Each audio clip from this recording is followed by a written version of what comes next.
नमस्कार, तुम्हा सर्वांना स्वातंत्र्य दिनाच्या हार्दिक शुभेच्छा। आज आपल्या देशाला स्वातंत्र्य मिळून 79 वर्ष पूर्ण झालेले आहे। 15 ऑगस्ट या दिवशी आहे ना, ठिकठिकाणी कार्यक्रमाचे आयोजन केले होते। तर म्हटलं आपल्या घरापासून अगदी जवळ आहे अशा ठिकाणी आपण गेलंच पाहिजे, कारण का बरेच वर्ष आम्हाला जाता आलं नाही, मुलं लहान होते। तर म्हटलं ह्या वर्षी नक्की जाऊया। तर आम्ही कात्रज तलावाला गेलो होतो। सगळ्यांनी छान व्हाईट ड्रेस घातला होता, चेहऱ्यावरती तिरंगा काढला होता आणि हातात देखील आम्ही तिरंगा घेतला होता। तर झेंडावंदन झाले होते आणि ते मुलांचे ना छान डान्स चालू होते।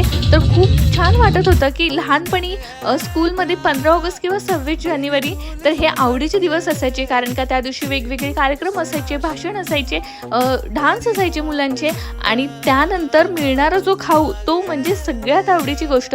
तर इथे आम्ही थोडा वेळ तिकडे टाइम स्पेंड केला आणि नंतर घरी निघालो। तर उद्या जन्माष्टमी आहे म्हणून इथे ठिकठिकाणी आहे ना कार्यक्रम आयोजित केले होते आणि लवकरच बाप्पा येणार म्हणून बाप्पा